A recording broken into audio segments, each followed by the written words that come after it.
Hello students, welcome to BM academy. দেখো, এখন আমরা যে চ্যাপ্টারটা নিয়ে আলোচনা করছি সেটা হচ্ছে তড়িৎ বিশ্লেষণ এবং তড়িৎ বিশ্লেষণের প্রয়োগ। দেখো, হেডিং রয়েছে তড়িৎ বিশ্লেষণের প্রয়োগ। আমরা এর আগের ভিডিওতে আলোচনা করেছি যে তড়িৎ বিশ্লেষণের প্রথম দুটো প্রয়োগ কি। প্রথমটা ছিল ধাতু নিষ্কাশন এবং দ্বিতীয়টা ছিল ধাতুর বিশোধন। আমরা ধাতু নিষ্কাশন করেছি অ্যালুমিনিয়ামের এবং ধাতু বিশোধন করেছি কপারের। সেই ধাতু বিশোধন কপারের করতে যে আমরা দেখেছি যে অ্যানোড থেকে আস্তে আস্তে ক্ষয়প্রাপ্ত হয়ে কপার ক্যাথোডের মধ্যে চলে আসবে বা ক্যাথোডে জমা হবে, এবং ওই যে অ্যানোডে আমরা অশুদ্ধ কপারের পাতটা নিয়েছিলাম তার মধ্যে কপার ছাড়াও খুব সামান্য পরিমাণে গোল্ড, প্লাটিনাম, সিলভার এবং অন্যান্য আরও পদার্থ মিশে থাকে। সেই পদার্থগুলো কি হয় না, অ্যানোডের তলে যদি একটা মসলিনের কাপড় রাখি সেখানে জমা হয়। সেই জিনিসটা কাদার মতো দেখতে হয়, তার আমরা নাম দিয়েছিলাম অ্যানোড মাড বা অ্যানোড কাদা। তার মধ্যে কখনো কখনো গোল্ড, সিলভার, প্লাটিনাম প্রভৃতি ধাতু খুব অল্প পরিমাণে পাওয়া যায়। তো যাই হোক, প্রথম দুটো পার্ট আমাদের হয়েছে তড়িৎ বিশ্লেষণের প্রয়োগের। আজকে আমরা তড়িৎ বিশ্লেষণের লাস্ট যে পার্ট এবং মোস্ট ইম্পর্ট্যান্ট পার্ট সেটা নিয়ে আমরা আলোচনা করব। সেটা হচ্ছে তড়িৎ লেপন বা ইলেকট্রোপ্লেটিং। তাহলে প্রত্যেকে হেডিং করো, তড়িৎ লেপন বা ইলেকট্রোপ্লেটিং। ক্লিয়ার? দেখো, তড়িৎ লেপন জিনিসটা কি আমাদের জানতে হবে। দেখো, তড়িৎ লেপন হচ্ছে কোনো জিনিসকে লেপন করা। লেপন মানে কি? প্রলেপ দেওয়া। কোনো কিছু প্রলেপ দেওয়া অন্য কোনো বস্তুর উপর, কিসের মাধ্যমে? তড়িৎ বিশ্লেষণ প্রক্রিয়ার মাধ্যমে। তাহলে যে জিনিসটা আমাদের দাঁড়াবে সেটা হলো, সংক্ষেপে যদি আমরা লিখি, তড়িৎ বিশ্লেষণ প্রক্রিয়ার মাধ্যমে লেপন করা বা প্রলেপ দেওয়া। তাহলে খুব সহজেই বুঝতে পারছো যে আমরা প্রথমে কোনো না কোনো একটা বস্তু নেব, সেই বস্তুর উপর আমরা কি করব, চারদিকটা বা পুরোটা আমরা কি করব, প্রলেপ দেবো, তাই তো? যে প্রলেপটা আমরা দেবো সেই প্রলেপটা হবে তড়িৎ বিশ্লেষণ প্রক্রিয়ার মাধ্যমে, এবং পুরো প্রক্রিয়াটাকে আমরা বলবো তড়িৎ লেপন বা ইলেকট্রোপ্লেটিং। এখন যে বস্তুতে প্রলেপ দেওয়া হবে সেখানে আমরা কি ব্যবহার করব, এবং যার প্রলেপ দেওয়া হবে সেখানে আমরা কি ব্যবহার করব, সেটা আমাদের প্রথমেই জেনে নিতে হবে।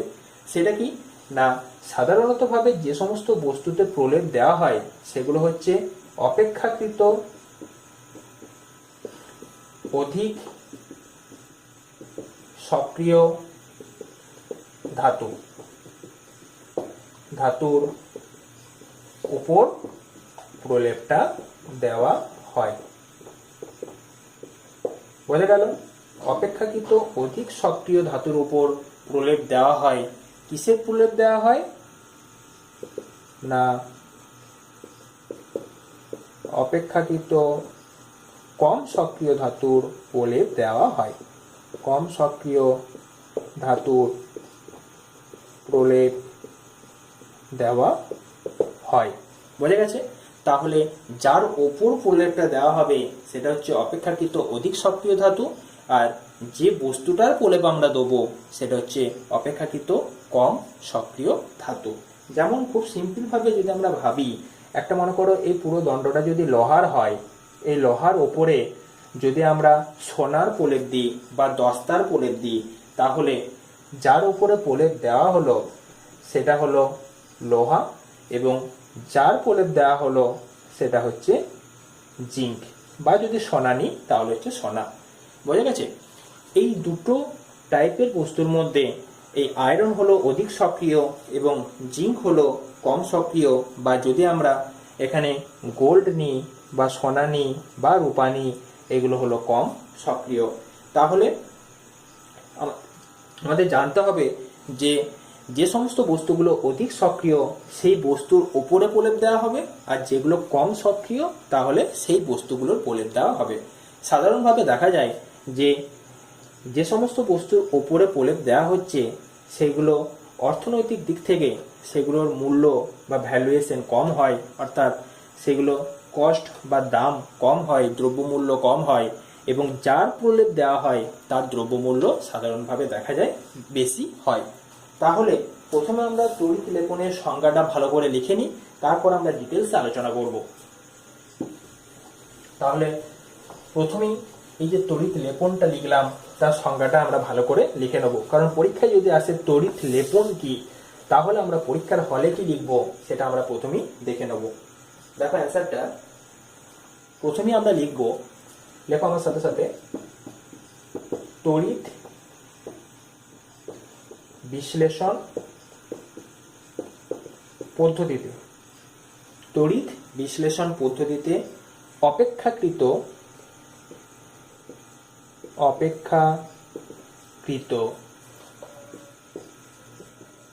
বেশি সক্রিয় ধাতুর, যেমন কপার, আয়রন, বা ধাতু সংকর, যেগুলো দুই বা ততোধিক ধাতু সমন্বয়ে তৈরি হয়, যেমন পিতল। তাহলে তড়িৎ বিশ্লেষণ পদ্ধতিতে অপেক্ষাকৃত বেশি সক্রিয় ধাতু বা ধাতু সংকর বা ধাতু সংকরের তৈরি বস্তুর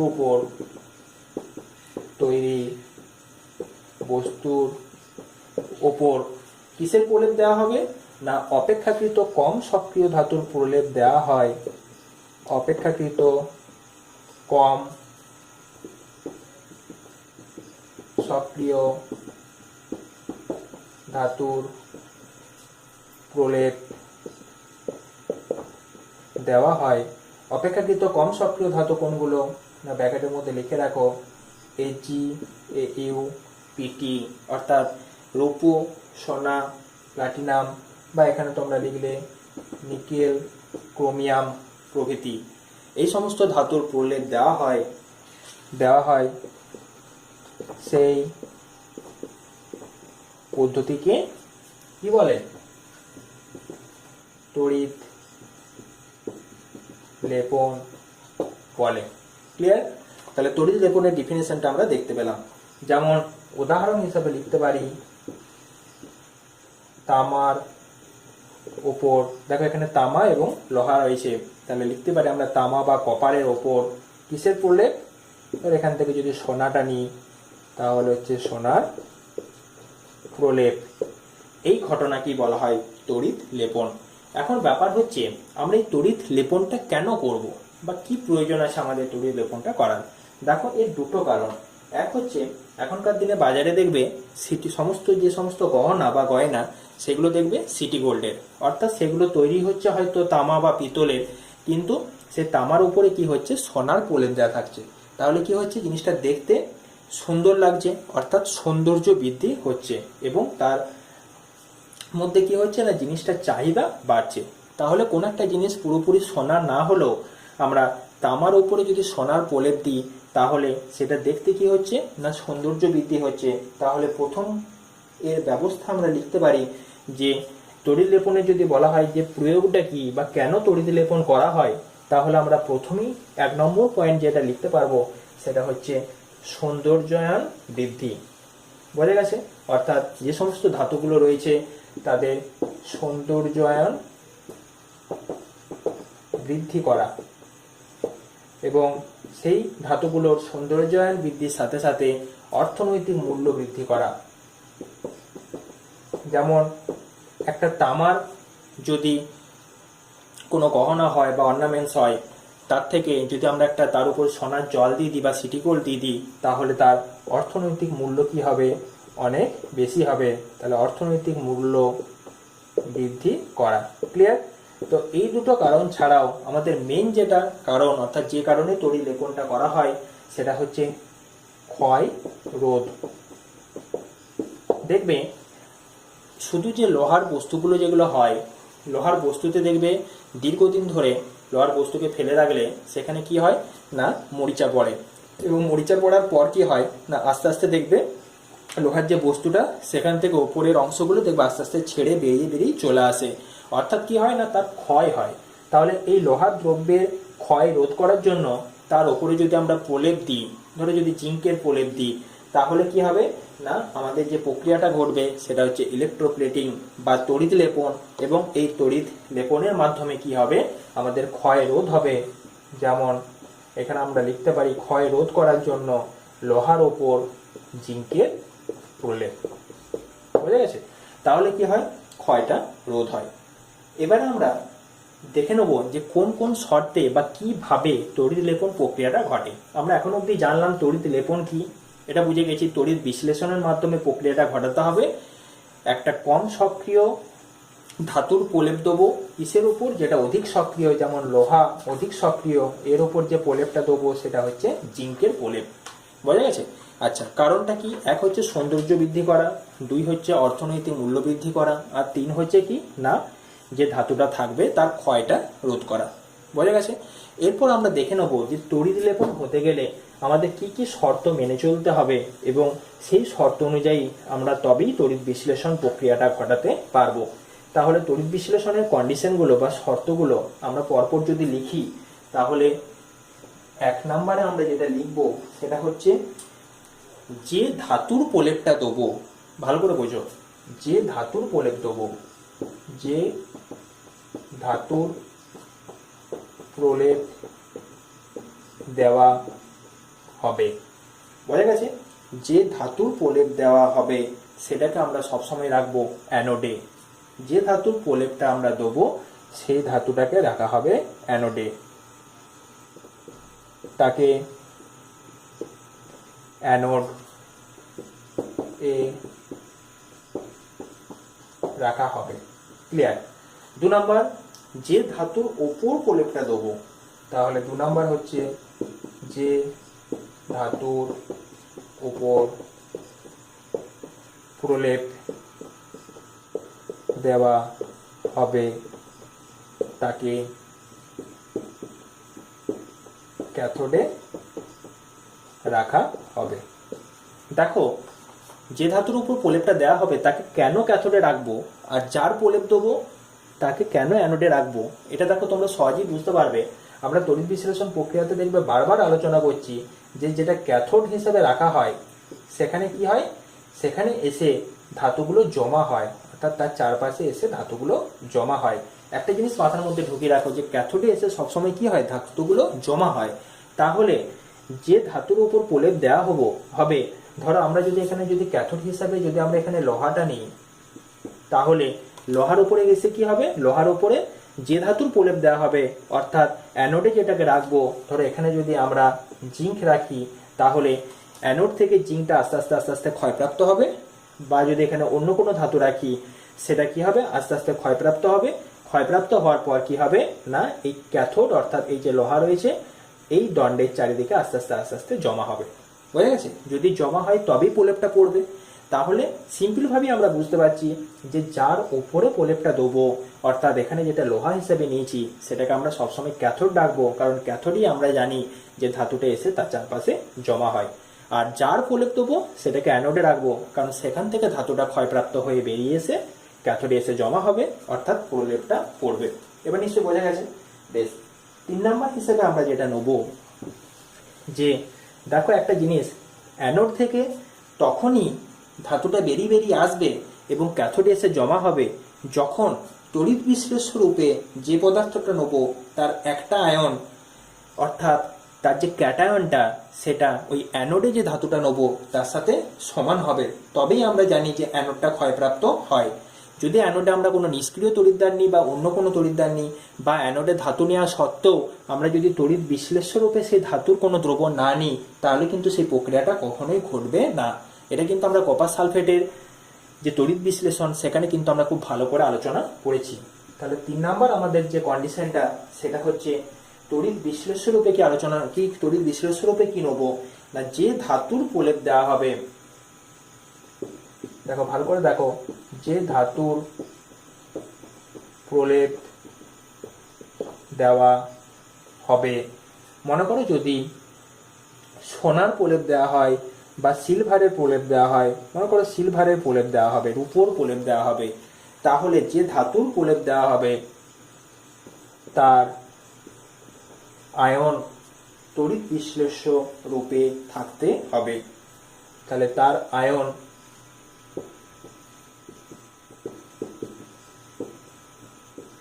তড়িৎ বিশ্লেষ্যে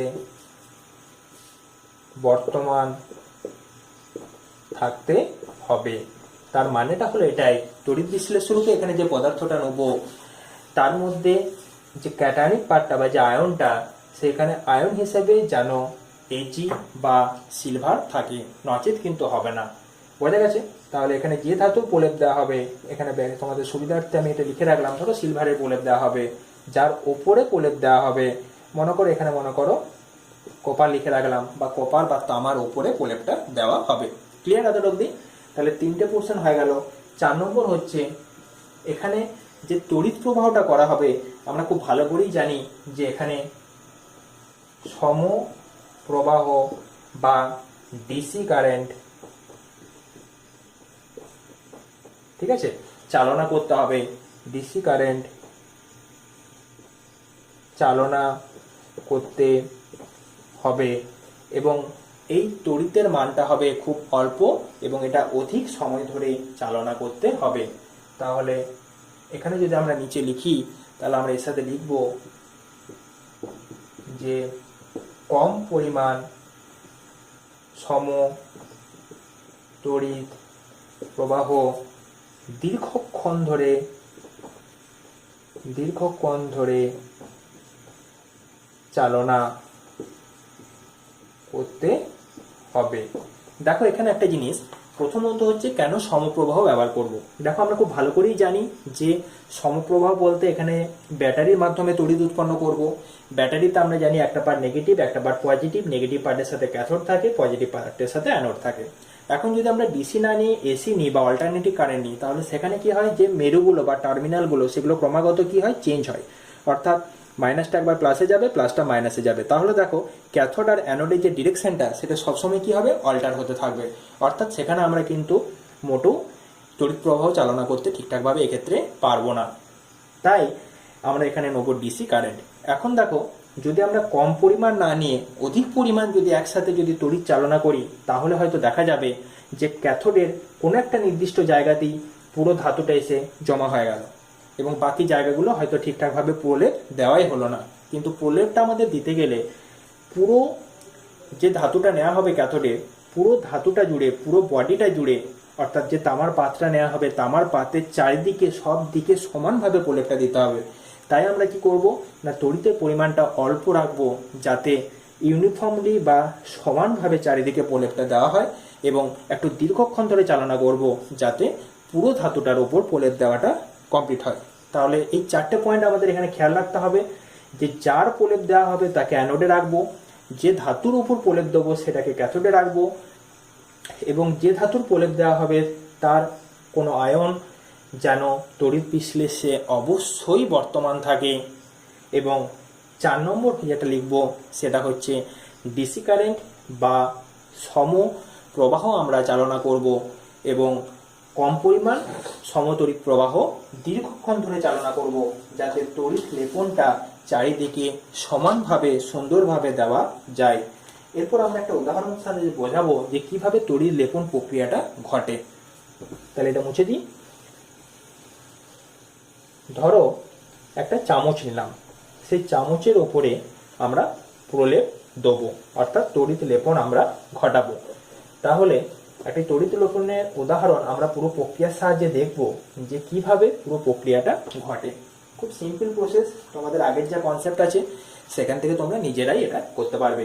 তাহলে প্রথমেই আমরা যদি একটা এক্সাম্পল হিসেবে নিই বা উদাহরণ হিসেবে নিই, মনে করো আমি লিখলাম পিতলের, আমরা জানি পিতলটা একটা ধাতু সংকর, এবং আমরা উদাহরণে এই যখন সংজ্ঞা লিখেছি তখন আমরা দেখেছি যে পিতলের ওপর প্রলেপ দেওয়া হয়। তো পিতলের ওপরে পিতলের চামচের ওপর মনে করো রূপোর প্রলেপ। অর্থাৎ কি করবো, আমরা একটি পিতলের চামচ নেব এবং তার উপরে রূপোর প্রলেপ দেবো। খুব সিম্পল। প্রথমেই আমরা এঁকে ফেললাম, এখানে নিচে নিলাম তড়িৎ বিশ্লেষ্য পদার্থ। তড়িৎ বিশ্লেষ্য পদার্থটা কি নেবো সেটা পরে আলোচনা করছি। তার আগে আমাদের নিতে হবে একটা অ্যানোড এবং একটা ক্যাথোড, তাই তো।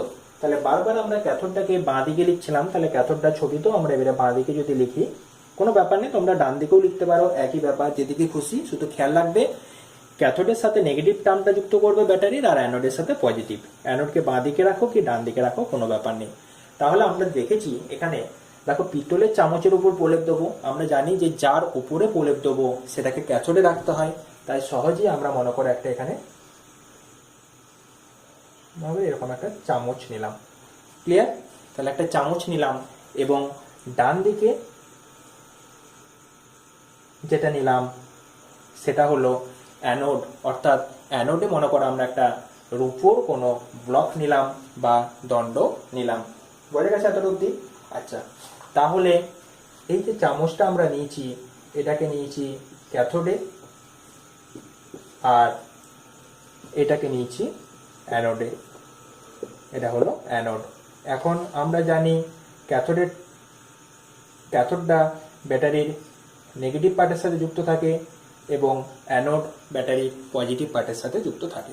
তাহলে এটা হলো ক্যাথোড, অর্থাৎ এটা হলো চামচ, আর অ্যানোড হিসাবে আমরা যেটা নিলাম সেটা হলো রূপোর ব্লক বা রূপোর দণ্ড। ক্লিয়ার?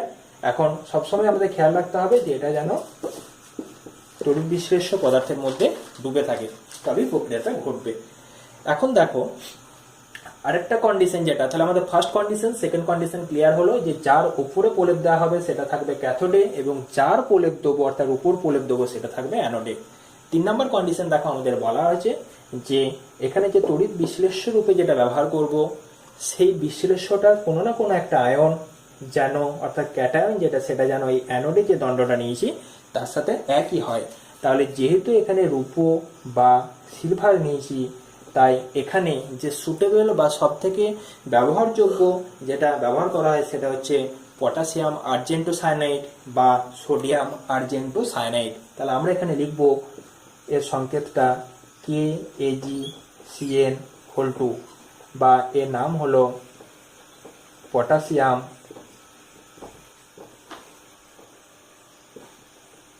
আর্জেন্টোসায়ানাইড। পটাশিয়ামের জায়গাতে সোডিয়ামও নিতে পারো, তখন আমাদের হবে সোডিয়াম আর্জেন্টোসায়ানাইড। তাহলে একটা হলো পটাশিয়াম আর্জেন্টোসায়ানাইড আর একটা হলো বা নিতে পারি আমরা সোডিয়াম আর্জেন্টোসায়ানাইড। এইটা নেওয়ার কারণ এই যে পটাশিয়াম আর্জেন্টোসায়ানাইড নিয়েছি এর বিয়োজনটা খুব ধীরে ধীরে হয়, ধীরে ধীরে বিয়োজন হয়। অর্থাৎ এখানে কি হয় না, যে বিয়োজনটা সেই বিয়োজনটা কি হয়, খুব ধীরে ধীরে হয়। অর্থাৎ এখানে যে আয়নগুলো সেই আয়নগুলো খুব ধীরে ধীরে বিয়োজিত হয় এবং এখানে যে ইলেকট্রোপ্লেটিং বা তড়িৎ লেপনের প্রক্রিয়াটা ঘটে ওটা ধীরে ধীরে ঘটে। ফলে কি হয় না, পুরো চামচটাতেই প্রলেপ দেওয়াটা আমাদের সুন্দরভাবে সম্ভব হয়। যদি আমরা এখানে ধরো সিলভারের অন্য কোনো নিতাম, ধরো মনে করো নিলাম সিলভার নাইট্রেট AgNO3, আমরা জানি যে সহজেই কি হয়, যদি সিলভার নাইট্রেট নিই তাহলে খুব তাড়াতাড়ি সেটা বিয়োজিত হয়ে যায়।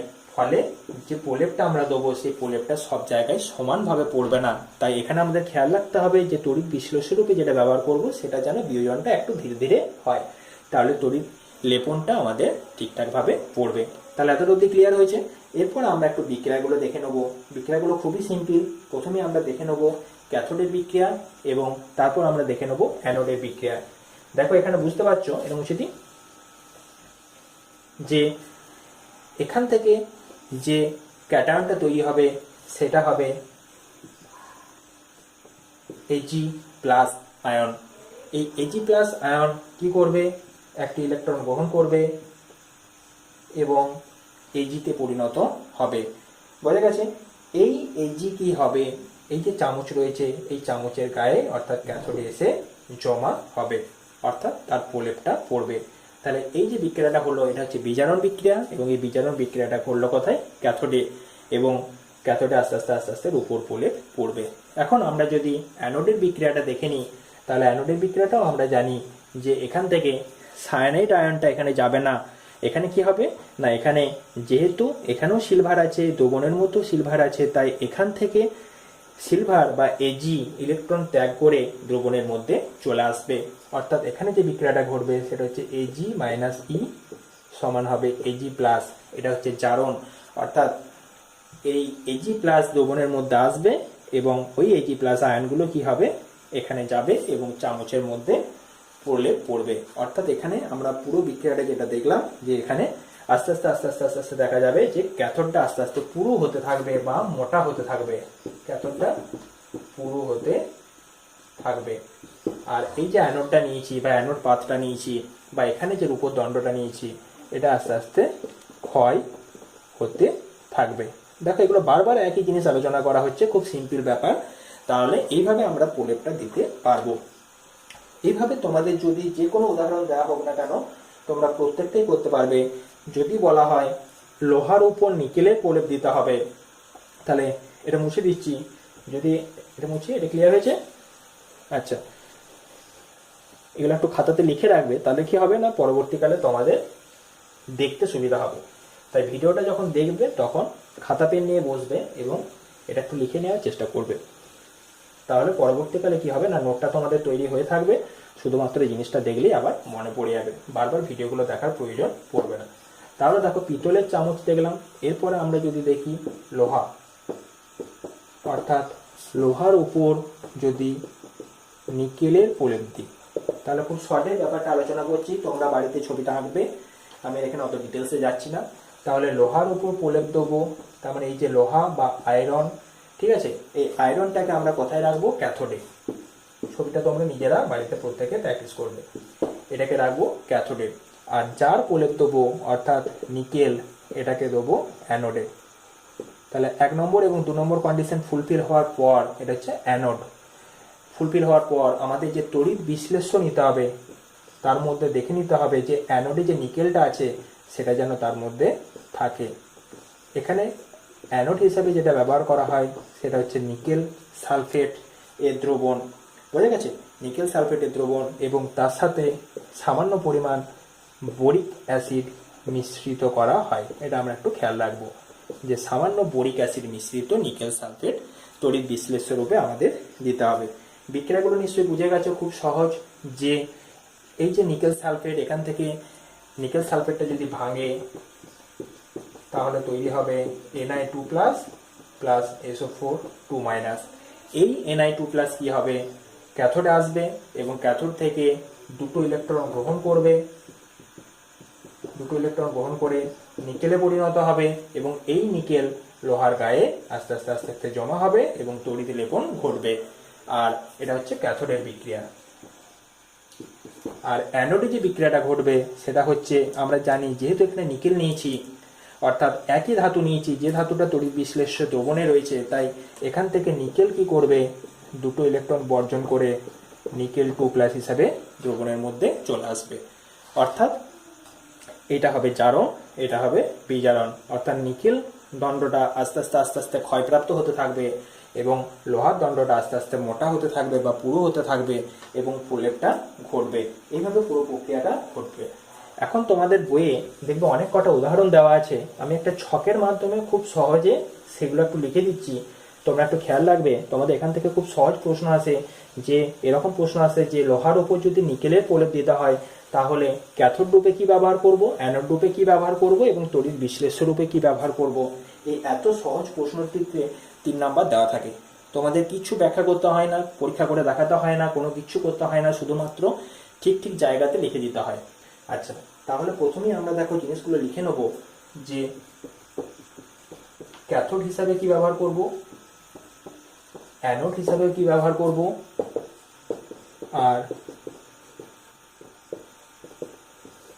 তড়িৎ বিশ্লেষ্য রূপে কি ব্যবহার করব। তাহলে ক্যাথোড রূপে দেখো যার উপর প্রলেপটা দেবো সেটা হয় নিলাম আয়রন বা কপার, ঠিক আছে? সব ক্ষেত্রেই ক্যাথোড হিসেবে মনে করো লোহা রাখলাম বা কপার রাখলাম, যেটাও রাখলাম, এটা নিয়ে আমাদের কোনো অসুবিধা নেই। এরপর প্রলেপগুলো কিসের কিসের দেবো? প্রথমে মনে করো নিকেলের প্রলেপ দিলাম, তারপরে নিকেলের পর মনে করো সিলভারের দিলাম বা রূপা, সিলভার, তারপরে মনে করো দিলাম গোল্ড বা সোনা, তারপর মনে করো দিলাম জিঙ্ক, তারপর দিলাম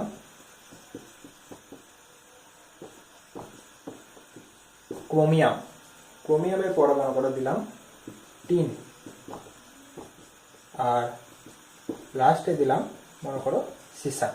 এই প্রত্যেকটা প্রলেপ আমরা দেবো কিসে দেবো, হয় লোহাতে বা পিতলে বা কপারে, বা এখানে আমরা নিতে পারি পিতল, যা কিছু নিতে পারি, এটা কোনো ব্যাপার নয়। তাহলে অ্যানোড হিসাবে আমরা জানি তড়িৎ বিশ্লেষ্যগুলো রূপে তড়িৎ বিশ্লেষ্যগুলো চেঞ্জ হয়ে যায়। তাহলে যখন আমরা নিকেলের প্রলেপ দেবো তখন কি হবে না, আমরা ব্যবহার করব, আমরা দেখলাম nickel sulphate plus boric acid, শুধুমাত্র এইটুকু তোমাদের পরীক্ষার হলে লিখে আসতে হবে। যদি সোনার প্রলেপ দিই তাহলে আমরা দেখলাম পটাশিয়াম আর্জেন্টো সায়ানাইড, ক্লিয়ার। যদি সোনার প্রলেপ দিই, যদি সিলভারের প্রলেপ দিই, যদি সিলভারের প্রলেপ দিই তাহলে পটাশিয়াম আর্জেন্টো সায়ানাইড। যদি আমরা সোনার প্রলেপ দিই তাহলে একই জিনিস থাকবে, শুধু এজিটা এখানে চেঞ্জ হয়ে যাবে, এ ইউ, বাকিটা একই থাকলো। এটার নাম হচ্ছে পটাশিয়াম অরোসায়ানাইড। এটা দেখবে বইয়েও পেয়ে যাবে তোমরা, সেটা হচ্ছে পটাশিয়াম অরো সায়ানাইড, ক্লিয়ার হয়েছে। যদি জিঙ্কের প্রলেপ দিতে হয় তাহলে আমরা ব্যবহার করব জিঙ্ক ক্লোরাইড বা ZnCl2। যদি ক্রোমিয়ামের প্রলেপ দিতে হয় তাহলে আমরা ব্যবহার করব Cr2SO4 3 বা ক্রোমিয়াম সালফেট। যদি টিনের প্রলেপ দিতে হয় তাহলে আমরা ব্যবহার করব SnCl2 বা স্টেনাস ক্লোরাইড। এবং যদি লেড এর প্রলেপ দিতে হয়, যদি আমাদের লেডের প্রলেপ দিতে হয়, টিন হলো, এরপর যদি আমাদের এখানে একটু ভুল হলো, এটা যদি আমরা ধরো এখানে যদি কপারের প্রলেপ দিই বা তামার যদি এখানে প্রলেপ দিই তাহলে আমরা কপার সালফেট হিসাবে নেব, বুঝা গেছে। আচ্ছা, এখানে ধরো সীসাটা প্রলেপ দেওয়া হয় না, আচ্ছা এই এতটুকু দিয়ে হলো। তাহলে হচ্ছে নিকেল, সিলভার, সোনা, জিঙ্ক, ক্রোমিয়াম, টিন, এই প্রত্যেকটা প্রলেপ আমরা এইভাবে দিতে পারবো। SnCl2 অর্থাৎ হচ্ছে স্টেনাস ক্লোরাইড। অনেক সময় কি হয় না, এখানে যদি পিতল বা লোহা নিই তাহলে কপারেরও প্রলেপ দেওয়া যায়, সেই ক্ষেত্রে আমাদের এখানে লিখবো কপার অ্যানোড হিসাবে, তখন এখানে লিখবো আমরা CuSO4 বা কপার সালফেট, ক্লিয়ার। মনে করো যদি আমাদের এখানে শুধুমাত্র আয়রন বা পিতল থাকতো তাহলে আমরা এখানে লিখতে পারতাম কপার, এবং এখানে আমরা তখন দিতাম কপারের প্রলেপে, তখন আমরা লিখতাম এটা কপার লিখতাম, এবং এখানটা লিখতাম CuSO4। এটা শুধুমাত্র তখনই ঘটতো যখন ক্যাথোড হিসাবে আয়রন বা পিতল নিতাম, তাহলে আমরা কপারের প্রলেপ দিতে পারতাম এবং সেই ক্ষেত্রে কপার সালফেট তড়িৎ বিশ্লেষ্য রূপে ব্যবহার করতে পারতাম। তাহলে এইভাবে আমরা পুরো প্রক্রিয়াটা আমরা দেখাতে পারবো, এবং তড়িৎ বিশ্লেষ্য রূপে কি ব্যবহার করা হয় তাহলে সেগুলো আমরা আলোচনা করতে পারবো, এবং ক্যাথোডে কি, অ্যানোডে কি, তড়িৎ বিশ্লেষ্য রূপে কি, পুরো ব্যাপারটা আমাদের কাছে ক্লিয়ার হলো। তাহলে পুরো চ্যাপ্টারটা এখানেই শেষ হলো। আমরা পরবর্তী চ্যাপ্টার আবার অন্য কিছু একটা আলোচনা করব, সেই ভিডিও আস্তে আস্তে আসবে। তোমরা আপাতত এই চ্যাপ্টারটা বাড়িতে ভালো করে পড়ো, এবং সব থেকে বড় যেটা কোয়েশ্চেন সেটা হচ্ছে যে এই যে অনুশীলনী প্রশ্নগুলো আছে চ্যাপ্টার শেষে দেখবে প্রত্যেকটা টেক্সট বইয়ে, সেই টেক্সট বইয়ে অনুশীলনী প্রশ্নগুলো তোমরা নিজেরা করার চেষ্টা করো। ওকে, থ্যাংক ইউ।